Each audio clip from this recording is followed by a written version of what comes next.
let's talk about the ambitious card routine, because I don't think it gets the credit it's deserved.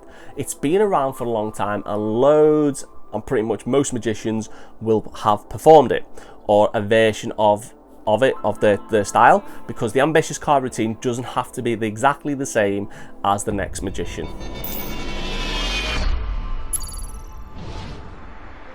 Okay, you can add elements to it, you can take elements away from it, you can put whatever you want it, you can have it like appearing in someone's pocket, under your hat, in your shoe, whatever. It's endless, and it's one of those routines that, you know, you can always have as your backup. You can always perform it. And for me, I love to perform it, because I always find when I'm doing like corporate walk around magic, or, you know, weddings or whatever, it just draws in the crowd, because people are curious. And when you start making a card appear here, there and everywhere, it just blows people's minds, and it really is one of those great ones to do. Never be afraid to watch other people's performances. Don't just dismiss it going, oh, it's another ambitious card routine. You know, have a watch. You know, share, like, give them a thumbs up if you really appreciate it, because sometimes you'll find that that other person's got a technique or a move in there that is better, and you want to use it. You know, you're thinking, ah, that is really good, I want to bring that into mine, and it's going to make my, you know, my routine even better.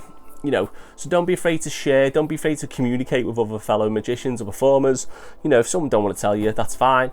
You know, if someone asks you and you are happy to share it, that's great. You know what I mean? It's all about communication, and it's all about expanding your ability as a performer. You know what I mean? Never be like locked down. I always find talking, swapping ideas and all that, you know, coming up with new ideas, you know, it just sparks that interest, and it just makes, you know, your magic even better. Now, if you're not a magician, thanks for clicking onto this video and checking it out.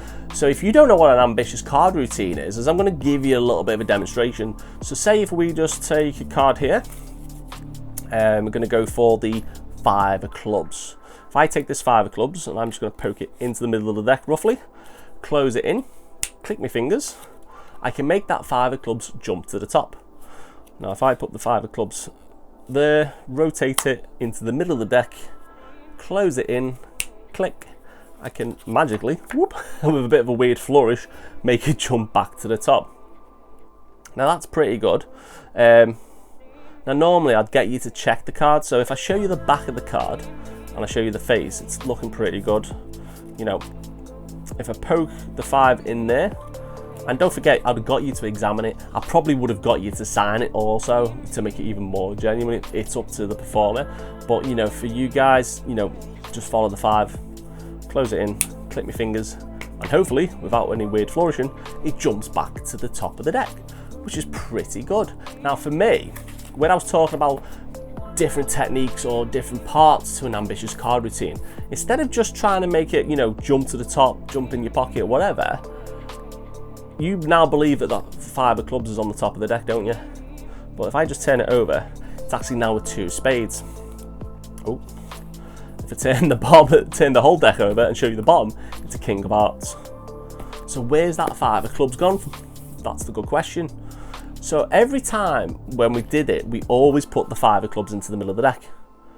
But this time I thought I'd swap it around, taking the 5 of clubs from the top of the deck, and I've now put it in the middle of the deck, roughly in the middle, upside down, and my card table's not long enough and it's just floating off. So that's called Ambitious Triumph. It's a little part that I came up with. I think it's nifty. You know, you don't have to stop there, you can carry on going with the ambitious card routine, but it's something a little bit different. It's, you know, I mix the Triumph routine technique into an ambitious card routine, and that's what it's about. I wrote an article years ago called Pimp My Trick, and the idea was to take a normal trick, pretty much one that you've seen before, or you can buy, or, you know, you can get it off a book or whatever, and you think, okay, that's great, everyone's performing that trick, but it's not yours. So how can you make that trick yours? By adding a different element, like I've just done there, I've made that my version of an ambitious card routine. You know, that's what makes you as a person, as a magician. It makes you stand out a little bit more. And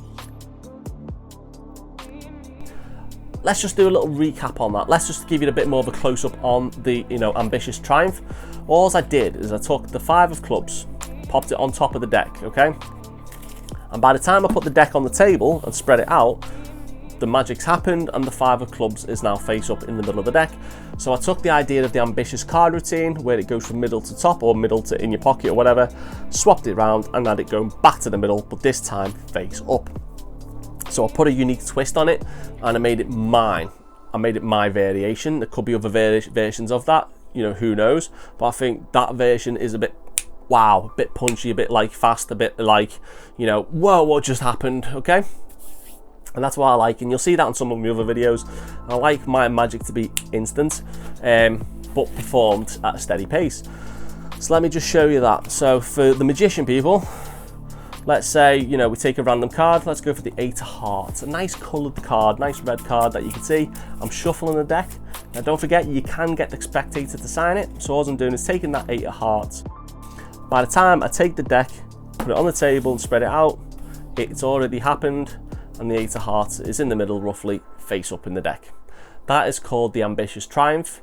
It will be available pretty much on the e-store that's coming out.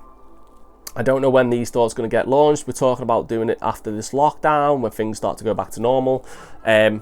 If I get over 1,000 likes or over 1,000 subscribers, then guess what? I'm going to share that for free.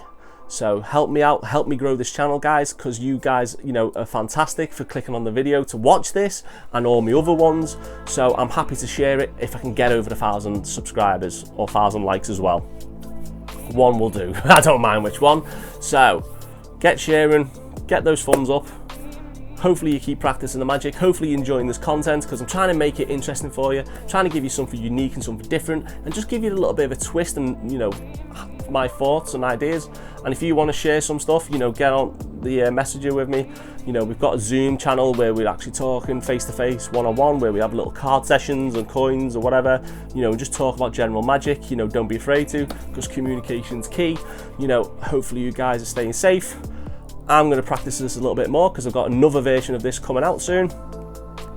And, you know, thanks for watching.